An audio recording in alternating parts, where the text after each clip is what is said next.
So hi, good morning. How's everybody doing this morning? Good. Cool. Well, welcome. As Kara said, my name's Eric. I'm at Alpook on Twitter, and if you're over on the Pound Puppet IRC, I'm Eric Zero. It's also my email address there, Puppet Labs. And yeah, I'm really excited to be here. I've been working at Puppet Labs for almost 3 years now, and I was a community member and a Puppet user for about 3 years before that. So I've been around a while, and it's great to be able to reach back out to the community and meet a lot of new people, as well as a lot of familiar faces and long-term collaborators. It's really awesome. I wanted to give a quick, I have a clicker too, thanks to one of our awesome attendees here. So to go up and hit. So this will be the first and hopefully the last time that I ask you to take your phones out during the day today, both to check and make sure that they're muted and there won't be chirps and bells as people are trying to give their talks. But also, if you could give a tweet out to GB Chandler, that's the Gangplank Spaces Twitter account, and it's just very, very generous and awesome for them to host us here. Give you a second to do that. I saw your IRC handle was on there. Yeah. It's on Freenode. Yeah, Freenode IRC. Yeah, great question. Sorry. That's where our main Pound Puppet IRC channel is, and well, I'll talk a little bit more about it later, but it's a really great space for talking to other users and getting immediate feedback on problems that you're having. We have one of the largest channels on Freenode, actually. I think we're number 13 or so. We were number 12, but then Pound Bitcoin blew up last year, and they knocked us out of the top 10.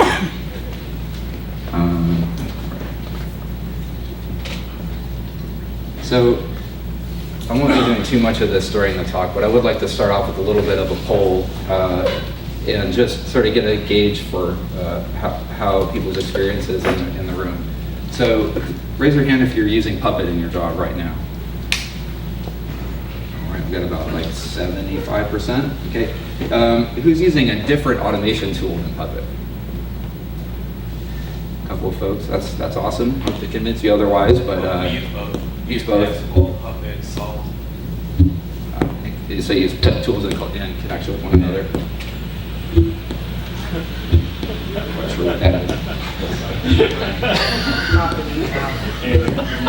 I'm a big fan of like ambient industrial music, so this might be my. Yeah, probably. Yeah, that was weird.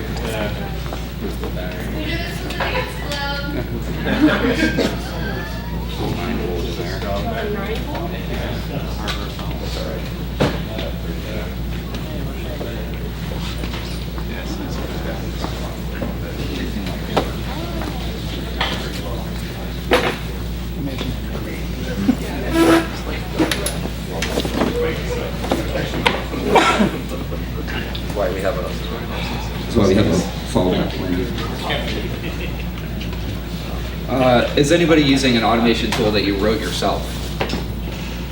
In-house stuff? Cool. All right. I did that too for a while. There are better ways, but it's better than not doing anything. And is there anybody who's not, you feel like you don't have any automation set up right now at your job at all? You're just kind of doing everything by hand. I'm really sorry. I've also been there, and again, there's a better way. So you're in the right place. Is there anybody here who's brand new to Puppet, hasn't worked with Puppet at all so far? Awesome. Wow, that's about a third, about a 15-20% of the audience, which is great. So I think we have a great lineup of talks to address all ranges of skill levels. Hopefully, if there's something that is not directly aimed at you during a particular talk, I think we've been able to build a great program that will have a nice mix of beginner, intermediates, and advanced talks so that everybody can get something out of the day. Plus, as you look around, one of the nice things about the way that the day is set up is that there's a lot of space during the day to actually just converse with people. So feel free to introduce yourself to somebody else, particularly if it's a speaker or somebody who asks a question that was relevant to you. This is the spirit of the Puppet Camp is really about the community, and it's about people talking to other people. Let me start off by setting the stage a little bit, as Kara said. It just describe a little bit about why we're here at all. I mean, not necessarily why we're here on the planet or in the universe. That's kind of up for everybody to decide for themselves. But why are you here in this room? And why are we here in this field interested in the idea of automation? There's a lot going on out in the world. And in the world of IT in particular, things are moving kind of faster than they ever have before. Being a sysadmin is a tough job, and working with systems in general is kind of like the archetypical troll living under the bridge. In the olden days, the life of a sysadmin was generally pretty frustrating, pretty thankless, and there's a problem where you're both asked to complete difficult projects, long-term projects to help the state of your infrastructure overall, but at the same time keep things up and running, be able to deal with interruptions that come in. And there was a study that showed that a sysadmin is interrupted on average about every 15 minutes during the day. There's another study that showed that it takes, after you've been interrupted by somebody asking a question, an IM, trying to respond to an email, it takes 30 minutes to get back to where you were before that interruption happened. So if you do the math, it turns out that you can end your whole day without ever having really focused in on the work that you're supposed to be doing that provides value to your business, completes those longer term projects, and helps you get out from underneath the bridge and have a nice day. There's tons of pressure, and combined with that, our IT infrastructures are more critical now than they ever were before. For a long time, your IT was sort of treated like a cost center, and it was sort of like, well, we have to, keep these systems running. We have to do email, of course. So somebody here has to learn how to run the email server. But it's not like the company saw its IT infrastructure as being a competitive advantage. It was just sort of the part of the cost of doing business, and that's changing. It's in part due to some of the mistakes in the late 90s and early 2000s when a lot of large companies decided the best thing they could do was outsource everything, because if IT didn't matter, the best thing you should do is just get what you could for the lowest cost possible, send everything to an outsourced vendor and hope for the best. And that didn't always work out really well. If you've dealt with a lot of times the service level goes down, it's really hard to get accountability, and it turns out that there actually is some competitive advantage in having a great IT as part of your business. So everyone's turning the ship, and if your IT isn't a competitive advantage for you, it might be a competitive disadvantage, because there's going to be somebody else who could deliver the same kind of service that you're trying to deliver faster, better, cheaper, and they'll outmaneuver you in the market. So as a result, our systems administration, our systems automation, our systems engineering has got to be faster, it's got to be more focused, and it's about, we think there's sort of four components to this that are really important and that Puppet is helping to deliver to people. It's not just pure technology for its own sake. There's actually some business value that we have to deliver. We get there by speed, just accelerating the time that we can get a change out into the world. Agility, that is the ability to learn if something is wrong and course correct if we need to change what we're doing. Focus, if you've read Jim Collins' book, Good to Great, he's got a great example of hedgehog companies that buckle down and do one thing really, really well. And companies that are able to focus and say no to things that are outside of their core competency and deliver on what they actually need to be doing have a huge advantage over companies that are trying to do 20 things and doing none of them particularly well. And the last one is the alignment against your customers' problems. And one of the things that we're trying to talk about today is how Puppet can help you build your infrastructure so that you can deliver on that promise of speed, agility, focus, and alignment. So, has anybody read the DevOps report that comes out from Puppet? I see some nods. There'll be a new one that I believe is coming out this week. If not this week, then very soon. This is a pretty amazing survey that did a survey of about 9,000 respondents, which was a nice big statistical sampling. And Nicole Velasquez, who worked at University of Utah, helped us crunch the numbers on this. And it turns out that in fact IT is a competitive advantage for people, and the people who are able to deliver in the model that's generally now being accepted as what's called DevOps, have significant advantages over the competitors that are not doing that. And DevOps is really just about driving alignment between what your technology is doing and what your business is. In some cases, it's the developers becoming more responsible for the operational characteristics of the software that they're building. So in some cases, the developer actually has to share pager duty with the systems administrators, and there's an immediate path to escalation. If the software goes wrong and it's clearly something that the application did, it just makes sense to have the people who wrote the application and who understand it best on the hook to solve the problem and get the service restored.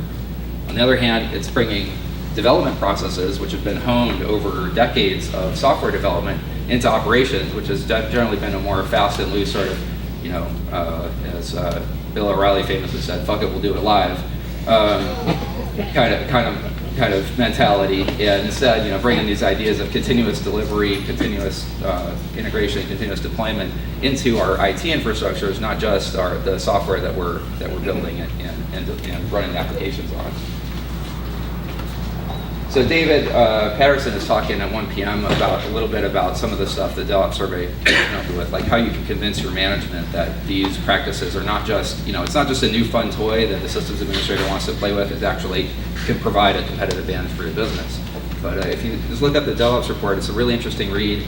And if you're having difficulty in your organization talking to other people about automation, about improving your processes, and about getting business faster, there's some pretty charts and graphs in there. You can feel free to screenshot them and use them in your own presentations internally and help make the case that the DevOps tooling, Puppet in particular, but broadly speaking, the whole range of practices around around culture, automation, management, and sharing that DevOps is really all about can actually provide a benefit to your business. Since this is 2015, we need to mention cloud stuff. Unfortunately, cloud is one of those words that sort of come to mean so many things that it means nothing at all. Everything from, this blew my mind, I saw an ad on TV the other day for the home cloud. Like, what does that even mean? It turns out it's a file, like a file store, like a NAS that you plug into your home network. But in a sense, that is your home cloud, kind of. I guess I can see that. The cloud is changing things, and what we mean when we talk about cloud is really there's two separate things. There's public cloud services like Amazon, DigitalOcean, which allow you to take things that you've previously run on-premise on your own hardware and externalize that, pay somebody as a service to run that stuff out on their hardware. And there's ultimately that ends up being like a full SaaS that you might outsource a whole bunch of your infrastructure to. Like, who still runs a mail server here today? Do you have a mail server that you're responsible for your corporate email? Right on, a few people. I would imagine that 10 years ago, if we'd asked the same question, it would have been nearly everybody. I think the last time that I personally edited a SendMail, didn't edit a SendMail CF past 2000, but I didn't edit the SendMail M4 macro past 2005. And now I just use Google Mail, because for Puppet Labs, we have some infrastructure internally, but running mail servers is not our core competency. Built software.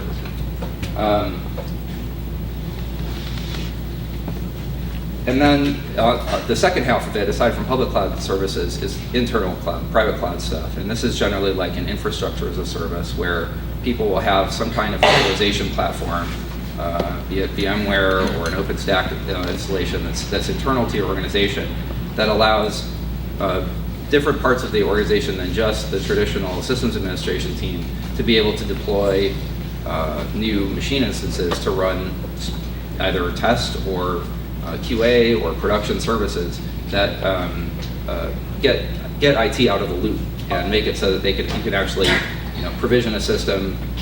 I've talked to people in organizations that take 3 to 4 months, maybe longer, to get a system from the time that you ask for it to be delivered to the time that you can actually log into it. And infrastructure as a service has the promise, when it's executed well, to drop that down into hours to minutes time frame, and that just means everybody can move faster. There's less locking and waiting for other teams, less finger pointing when things go wrong, and overall it just helps everybody get their job done better.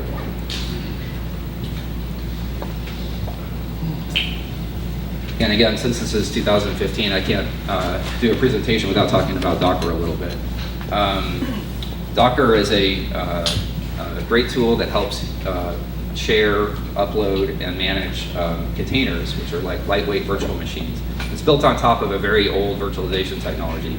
It had things like the underlying lightweight container virtualization that Docker primarily uses, since the 90s. If you think about it in a general sense, since the 60s, it's been said that there's nothing that's come out of IT in the last 40 years that IBM mainframe folks weren't doing in the 60s, and containers are certainly one of those examples.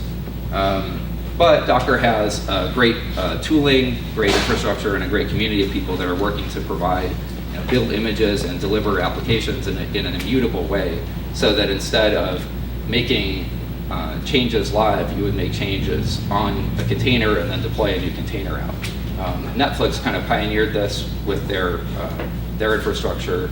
They never did live state management on any of the running instances. They would make a change to the AMI, nuke the ones that were running, and start up new ones. And this has a lot of advantages. It's still a new approach and an emerging approach, and the tooling around it's still coming up. Puppet has a great role to play in this too, because it kind of moves the level of abstraction, so we're not necessarily managing what's running on the systems, but we're managing what containers exist. We're managing how to bring up a container, what the container's contents are, and where they live out on the network. My note here says to make sure to mention that there's a restructuring of the applications in the development pipeline, and it requires a new tool change. So lots of change happening, I guess, is the bottom line there. Last thing I want to talk about, just from a big picture standpoint, is this idea of shadow IT. And this is kind of what happens when the IT organization isn't able to deliver what the business is demanding, and people go around it. So the typical horror story from this is when a bill comes in for a $60,000 Amazon Web Services bill at the end of the month, because IT wasn't able to deliver the services. The developers needed to get it somehow, so they went out and just used a corporate credit card to charge up some Amazon instances. Lo and behold, it ended up costing the business a huge amount of money. What we need to do to understand this and to respond to it is to really have those conversations. And again, a DevOps sort of mentality can help here, because it really tries to break down those walls of us against them, the organizational silos that cause that kind of dysfunctional lack of communication, and instead builds up, let's understand what the requirements are and figure out how we can build something that works in-house, works with with our regular sort of business processes, but still lets people get their job done in a time frame that's available to them. I'm going to pause for just a moment, take a slow look. If I had a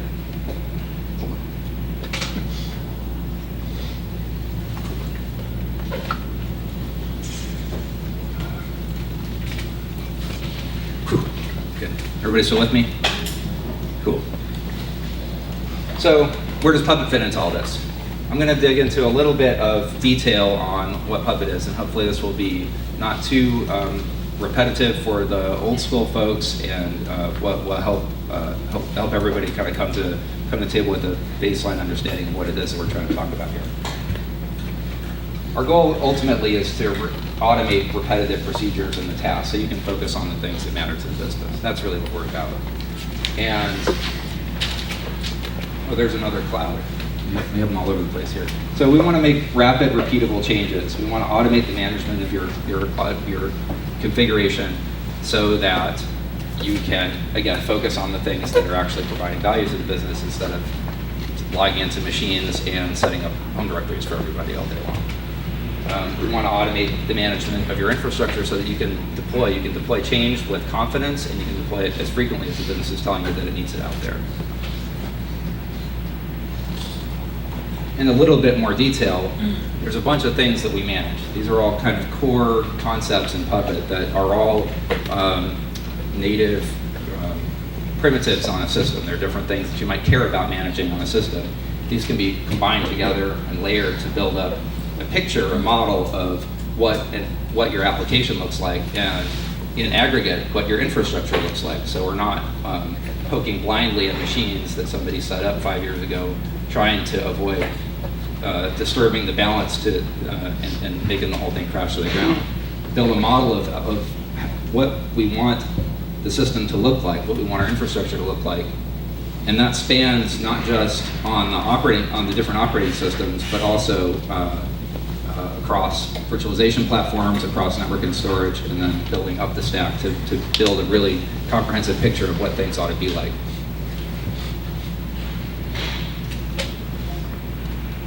The goal is to give you speed, accelerate your cycle times.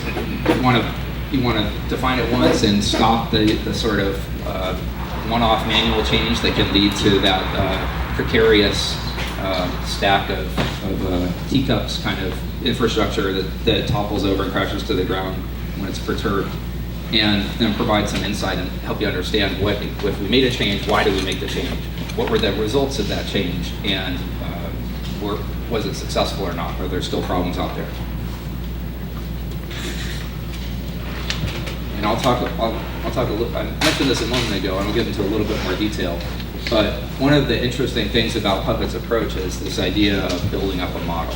Really trying to not just run a command and look at the result of it, but to understand what things are supposed to be like. That's what we call the desired state. So you use Puppet code, define what you want your whole system to look like, test it. There's a bunch of different ways to test it, and I think there's going to be some great talks later on this afternoon that dive more into some of the testing methodologies. And run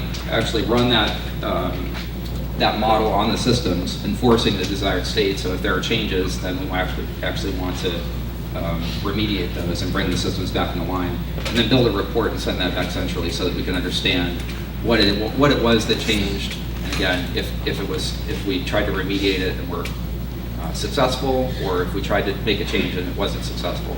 You can see all that centrally.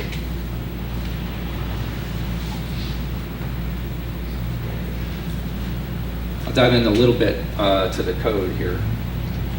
So Puppet is written in, the Puppet tool itself is written in Ruby, but as a Puppet user, as a systems administrator trying to use Puppet, you don't need to know Ruby. It's not a prerequisite to learn it. Instead, Puppet uses its own language, perhaps unimaginatively called the Puppet language. And it looks much more like a configuration file than it looks like a programming language. So there are programming-ish sorts of things that you can do if you need to get really sophisticated with it. But at the base level, the goal is to make something that is simple, that's understandable, that's easy to look at and reason about, both as a human being as well as Puppet the tool as it interprets this. So in this code sample, this is a pretty typical file, package, and service sort of linked set of resources. And these resources are a pretty typical example of what the types of things that you might need to manage on a system in order to make sure that SSH is working correctly. We need the package to be installed, we need to manage the configuration, and we need to make sure that the service is running. And there's not just those resources don't exist independently of each other. There are some relationships between them. And Puppet provides a fairly rich set of commands to help you describe what those relationships are so that Puppet can take the appropriate action.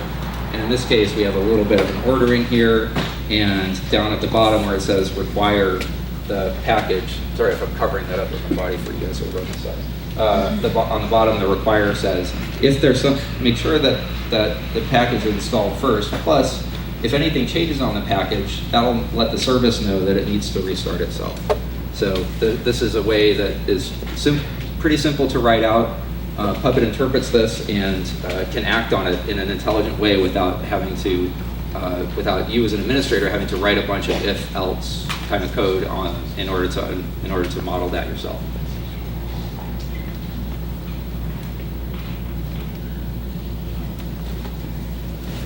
So Windows admins can play too, and this is kind of a neat thing that has, I think, not been well, we haven't talked about it very much. Probably haven't talked about it effectively enough. We've made a big push late last year to really punch up the fact that Puppet works very capably on Windows machines. And there's an awesome module that's available on the Forge now that's just called Puppet Labs-Windows. So if you want to install it, it will pull down all of the related content for different kinds of resources that are special or unique to Windows systems and help you manage things like automatic reboots, Microsoft SQL. There's a ACL module that's in there for NTFS ACLs that's got a great, very rich set of operators that lets you describe ACLs and enforce them. In addition to all of the baseline stuff that Puppet manages on Unix systems, like users and groups and that sort of stuff.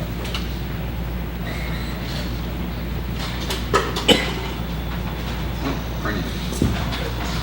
We do not manage printers very well. I think that's a deliberate oversight. I think we don't want to manage printers. Be back online Let's try there. this. Is this working? Oh, that's so much better. I'm sorry, folks. That got quiet for a little while there. Let's get a little volume to wake this back up. Yeah. Turn it off for a sec. So It's a good sign because when it's working, the red light glows. So I don't know if that means it's been better.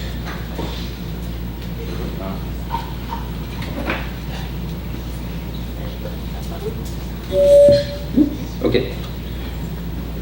Cool. My arm was getting tired too, so that's great timing. Thank you very much. Whew. So I mentioned the Puppet Forge a moment ago, where you can download this Windows module pack. The Forge the website is just forge.puppetlabs.com, and that's our community repository. Has anybody here uploaded modules to the Forge? Do you have anything published up there right now? Just you? You're awesome. Thank you very much. There's about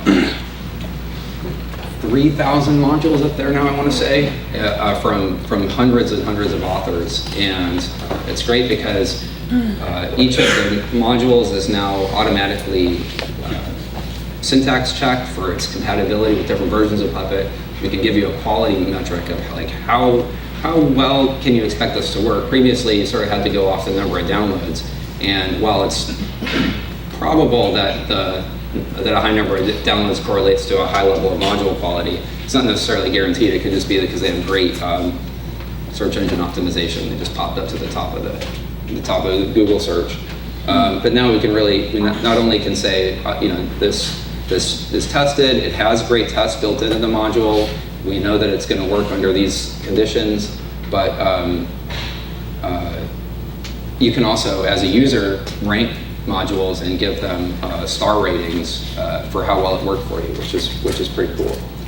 The way modules work is that you install them just on the server, and this here on the Puppet server, and they will.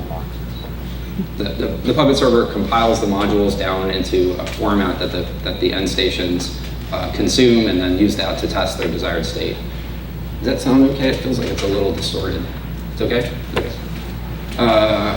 Sorry, I was a sound guy before I was a sysadmin, so I get kind of freaked out about poor audio quality.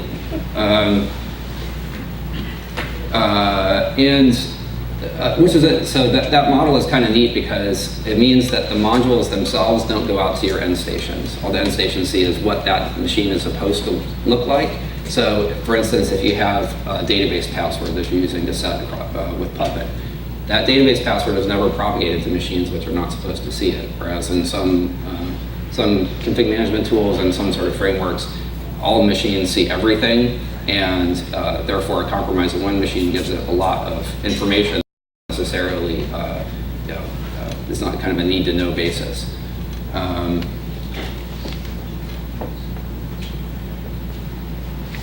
So the modules are compiled and sent down to the machines, and the machines individually sort of enforce their own state and then send back a report at the end of it. And this sort of shows that cycle where the machines upload facts about themselves up to the server. The server sends back a catalog, which is that description that I just mentioned of what that machine ought to look like. The machine checks it, checks its own state against what the catalog says it ought to look like, and then sends back a report. And the report could be as simple as, hey, everything's okay, didn't have to change anything. It could be disastrous. It could say, hey, I tried to change something and it failed because I wasn't able to reach the Yum repository, so there's no way I could install any of these packages. So there's no way I didn't even try to manage these services. I just failed very, very early on in the run. Or some combination of those. Hey, I checked everything you told me to check, and somebody changed the permissions on Etsy passwords, so I put them back the way they're supposed to be, and make a note of that in the report, send that back centrally so that you can see it in the console. All of that stuff is stored centrally in our sort of data warehouse, which is called PuppetDB. PuppetDB is a pretty awesome piece of software that keeps track of not just all of the facts that all of your machines sent in across the infrastructure so that you can query them. You kind of get an inventory system for free just because you have Puppet installed, because all these machines, as a byproduct of running Puppet, are sending information about themselves, like how much memory they have, what CPU they're running, what version of the operating system they're running, and any custom facts that you may define that are relevant to your business environment. Stores them all in PuppetDB along with all of the catalogs for all the machines and the reports too. So it's kind of like the central warehouse of intelligence about your infrastructure. We have a tool called mCollective, which is a parallel execution tool. Lets you run commands across hundreds or thousands of machines in parallel with very quick response time. So in addition to the Puppet running out a periodically cycle, if you needed to do a one-off sort of change, it's easy to use mCollective to do that and tell all your machines, hey, I know you're scheduled to run in half an hour. I can't wait that long. I know that I have to get this hotfix out. Run as quickly as you can right now and report back how that went.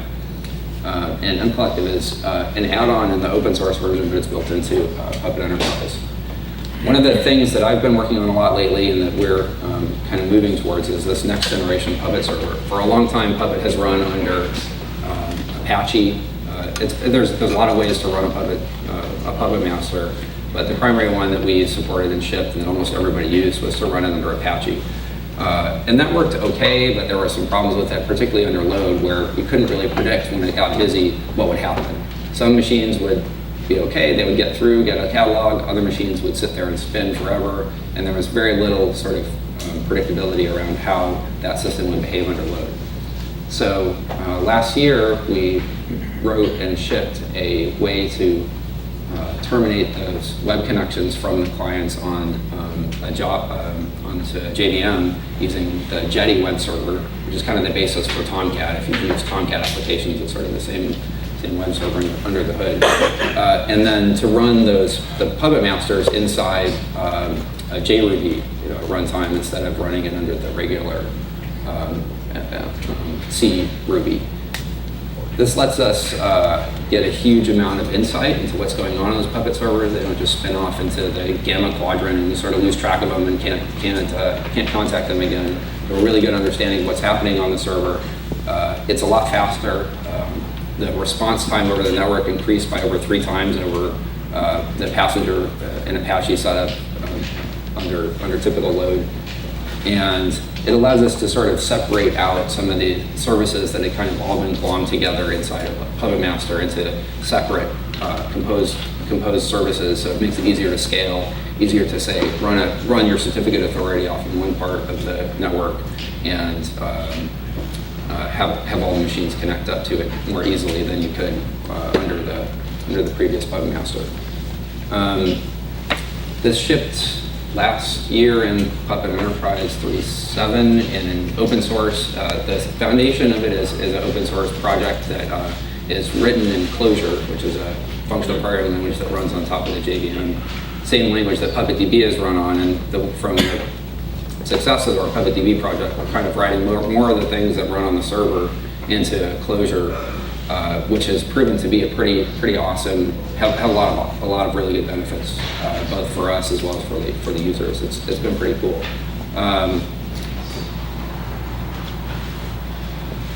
Trying to think if there's anything else I should mention about that. That's good stuff. Try it out. If you're still running Apache Passenger, if you're running open source, you can just download the Puppet server package, and it'll drop in over the top of your existing Puppet installation. I'm going to talk a little bit about some of the things that are sort of on the side of the Puppet ecosystem that are necessary, that are really helpful for people. We're going to have a couple of talks about things like continuous deployment later on today too, that'll get into more detail. But what we came to understand was that Puppet, solves some important problems, but it doesn't solve all the problems. And there are things outside of just what that main define, enforce, report loop that are really necessary to get to have really manage your infrastructure from top to bottom. One of those is provisioning. So we have a tool that's called Razor that lets you do rules-based provisioning on your machines. Is anybody here using Razor right now? Maybe poked at it. It was a project that we sort of took over from VMware and rewrote most of the code, and it's now it's about to go 1.0, so it should be ready for prime time use in the next month or so. And it's just a way to really flexibly and powerfully provision new machines. We can do both cloud and bare metal machines, but its main focus is on provisioning the actual hardware machines. And being from VMware, one of the neat things that it can do is provision hypervisors. So it's really easy to spin up. If you're doing one of those private cloud infrastructure kind of things that I talked about earlier, and you have a bunch of servers that you're trying to provide virtualization for your organization on, Razor is a great way to get all of those from when they're just unloaded from the loading dock and wrapped up in the data center to actually running ESX and added to your VMware infrastructure in a really, really quick, powerful way.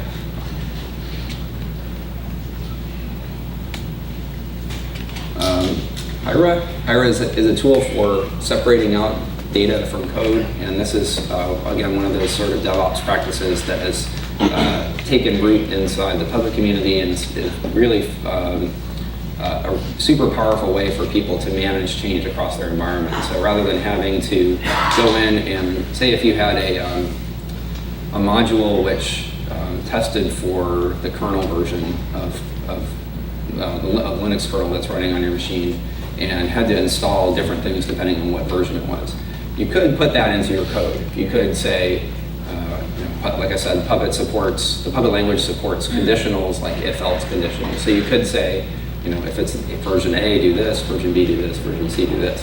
But that would be inline in your Puppet code, and there's a lot of things that could go wrong there. Hyra allows you to separate out that kind of conditional logic into a much simpler series of just plain text files, and then Hyra is responsible for resolving which data is most applicable for a given machine. It's generally stored in plain text, so it's easily version controlled, and it's a super powerful way to help sort of scale up your infrastructure so that you're not having to go and make edits to your Puppet modules themselves in order to push change out. And the last sort of, I think Miguel Zuniga is going to talk a little bit about R10K later, about when he talks about continuous delivery in a Puppet pipeline. R10K is a tool which allows you to take your code, to propagate changes through your code base using the concept of environment. So a lot of times people will have a dev, test, prod kind of split in their environment where the developers use maybe a small lab kind of infrastructure where it's more Wild West and things can change more frequently. Then we move things to a more stable QA kind of lab that's probably more like production or as close to production as it can be, probably runs on less hardware, might be in a building instead of being in a commercial data center. and then ultimately move towards production. R10K allows you to use that same sort of mentality and apply that same workflow that you would use, again, for deploying application code for your Puppet code, so that you can test out your Puppet code in on some machines and then propagate that change outward through the network as it passes, so that we know that, like, if we upgrade a version of a module to a new release that just came out on the fork, we can try that out in a safe environment before, again, just doing it live and pushing it out to everybody.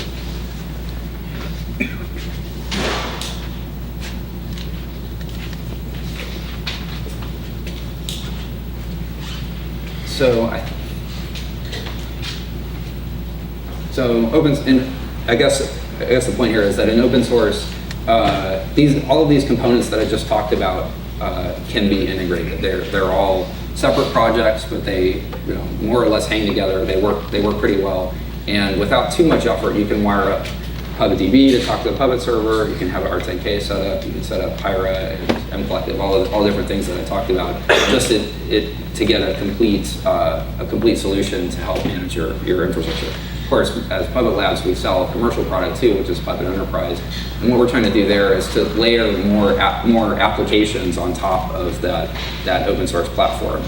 The platform is, I guess, at the beginning, my responsibility for what I manage, but we're trying to make sure that those capabilities line up to these applications that allow you to do things like deploy code and have a nice workflow that manages your nodes from inception to their recycling at the end of their little virtual lives, to manage applications in a really sophisticated way and model things not just on a single system but across your whole network, so we can do cross-node dependencies.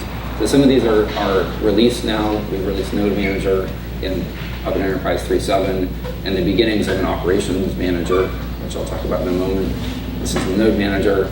This is a cool way to push classification across your nodes by building rules. So it works kind of like an iTunes smart playlist, where instead of having to say this node's name matches this sort of regular expression, or this node's name is this, give it these classes, we can say instead, if a node has these characteristics, we want it to receive a classification. So instead of just play me all of the songs I've never listened to before, is kind of the model we can build with the Node Manager. And the Operations Manager is that slide did not present very well. There's a Grafana Grafana service that's built into the Puppet server that allows you to track things like how fast are my catalogs being compiled. If they're slowing down, what is it that's causing them to slow down? So you can really get a lot more insight into what's happening on the server. This one's kind of neat. This shows what which of the calls which of the HTTP calls are the slowest, and this guy shows which of the function calls that are inside the Puppet manifests are the slowest. So, for instance, if you made a change to Hyra and it caused a bunch of unnecessary lookups, that would show up as a spike in the execution time of the Hyra calls that you have. So this is sort of the first step of providing a lot more insight and a lot more operational understanding of what's going on inside your Puppet infrastructure. Is that running directly from the Puppet backend? I'm sorry? Is that pulling from Puppet TV, the information, or is it storing it like a It's storing it, so the question was, is it pulling that information from PuppetDB? So this is actually instrumentation on the Puppet server that is storing in Graphite and then displaying on this Grafana dashboard. So there's local carbon inside? Yeah. And then the reporting that I mentioned earlier, this is kind of just the front end dashboard that shows how are my nodes doing, what's happening on them. If there's problems, if there are failed resources, we can drill into those and see what exactly it is that's going wrong there. We want to visualize what's changing in the infrastructure so that we can understand it and react to it if we need to. So sorry, that was a brainful. That's a brain dump. We'll get into more specifics as people give their talks later today. But I guess the big question is, so why should you care about all this? Again, why are we here? What does it do for the company when it's implemented? As I mentioned, our DevOps survey had some interesting results, and it turned out that the companies which implemented these practices and were successful at them were able to deploy code more frequently, have fewer failures, even though they were pushing more code faster, and contribute to the bottom line, contribute to higher market cap at the end of the day. And so it's not just, again, playing with technology for its own sake. It's not just a fun new toy or a buzzword that we want to implement. We're actually trying to provide better outcomes for the business as a result of going through all this work. IT is a differentiator now and not just a cost center. And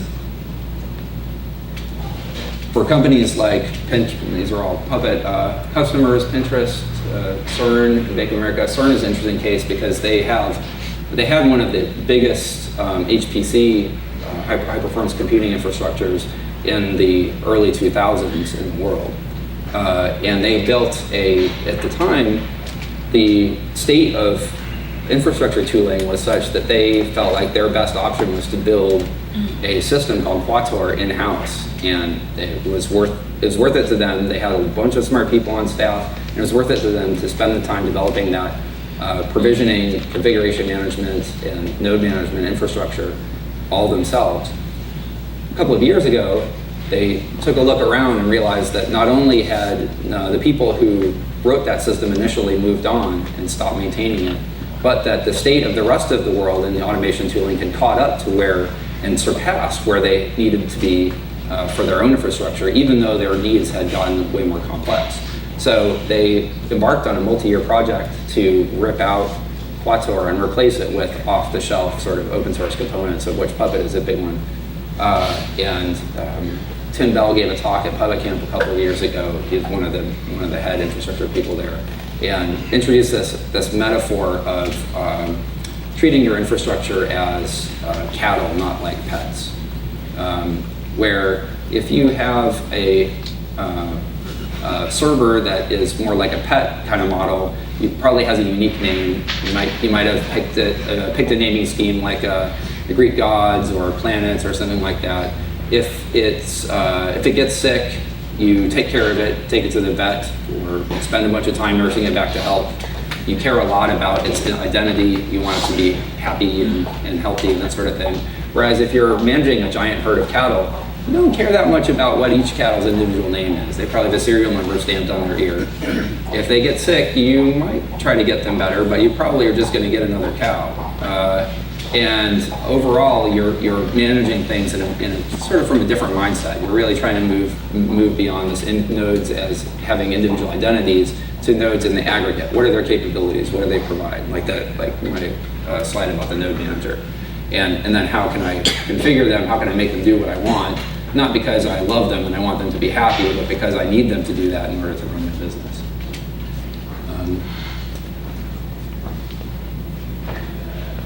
Let me talk a little bit about what's next, and then we'll wrap up here. So Puppet is, we beat out cybersecurity, which is great because it's no longer 1997. But this is a list of the skills that were in demand on dice.com as of last year. So cybersecurity is still way up there, even though the term, I think, has probably fallen out of favor. But we beat out big data, which has a huge marketing push behind it and is kind of taking over the world. But so what you're learning here may in fact help your career going as you move on, even if your current job is already deep in the Puppet or if you haven't even started yet. We have a bunch of tools to help you out. Some of these are online tools or services that Puppet Labs provides. Some of them are community-based. The learning system is pretty cool. They've done this. They built this new Quest-based learning where you can start out, dive in, and fulfill. Get to accomplish a small set of tasks in one standalone lesson. And then once you're done with that, you can move on to the next one. And the website tracks your progress through there, so it's sort of a gamification of learning Puppet. But it's actually really helpful and is a pretty cool thing. And there's new quests that are being added all the time. We also have in-person training, which are allow you to get up to to get a certification, and it's actually we've got about 400 people certified now as Puppet certified professionals. I'm not sure they completely thought through that acronym because it makes PCP. But people may think that we're already crazy, so Puppet certified professionals is a pretty good cert. I took it and I was happy to have passed. I felt like I would have been pretty sad if I didn't pass that certification course. But yeah, so these sort new training courses sort of map to that certification. And we have a newly reskinned documentation site, which is awesome. Our docs team works really hard to make sure that everything is findable and accurate. And they also take pull requests, which is totally awesome. So if you find something that's in the docs, it's actually a great way to get started in the contribution process. If you find something that's wrong or is out of date or whatever in the documentation, the whole doc site is on GitHub, and they love seeing pull requests for stuff. Although I think we've had some fairly bitter arguments about the use of the Oxford comment in the documentation, so just advise you don't go there. If you're interested in helping make Puppet better as a product and helping us understand what your problems are, we have a great program called Puppet Test Pilots that lets you sign up for research sessions and kind of go put yourself under the microscope in a way, but it also is a very direct way to contribute back and to help get your use case incorporated into the product. So you can sign up there on PTP, not PCP, that's different. And lastly, I wanted to talk a little bit about about the community aspect. So we have a great community. There's a ton of different ways to get organized, to help get involved. It's not just hardcore code wrenching. There's documentation, as I mentioned. There's IRC, mailing lists. You can help on the Ask website, help answer questions. I personally love this community. It's a huge reason why I got into Puppet in the first place, was just the welcoming sort of nature of our community and the types of help that I could get and the sort of swapping ideas with people. There's space in the Puppet camp today to communicate with others and to get involved, and it's generally just a pretty awesome both a personal boost. I love it when somebody votes up my question, my answers on Ask. I'm like, it's a 10 points of karma, but it's kind of awesome to get that. And it's great to meet people that are in a similar place and are having similar problems to you. An obligatory we're hiring slide. I'm pretty sure that this list is out of date, but if you go to Puppet Labs careers, it'll have our current positions if you're interested in that. Puppet Conf is coming up. It's back in Portland this year, October 5th through the 9th, and it should be a pretty great day, pretty great week. We've had it in San Francisco the past few years, and it was nice to sort of be able to have enough momentum, enough people that are probably going to come to bring it back home and have a really great venue there. So if you haven't been to Portland, I would suggest coming. October is actually beautiful there, and it'll probably be a good time. So I feel like 2014 was a year that it became impossible for people to ignore what the sort of elephant in the room in our industry. We're overwhelmingly kind of straight male dudes, and it didn't happen by accident. This work is not uniquely suited to that profile of person, right? There's nothing inherent in systems administration or configuration or programming that inherently excludes people from other backgrounds. This slide is from my friend CJ's talk at Cascadia JS. It's called No More Unicorns. The whole talk is great, so go watch it, but this slide stopped me cold.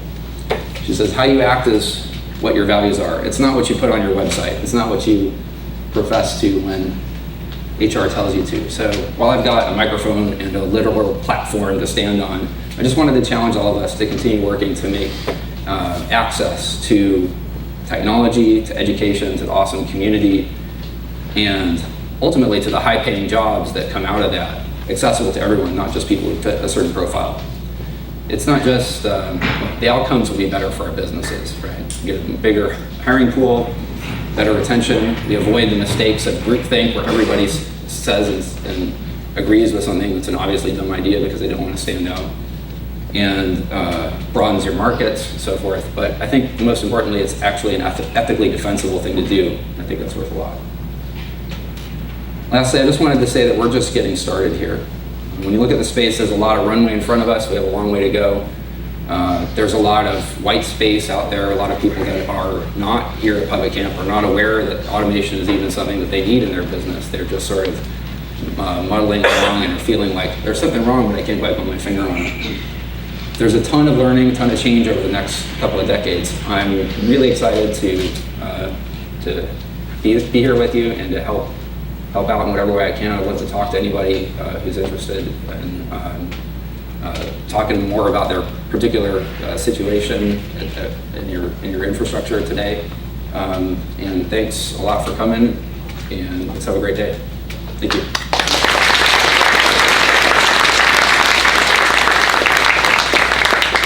Do we have time for questions?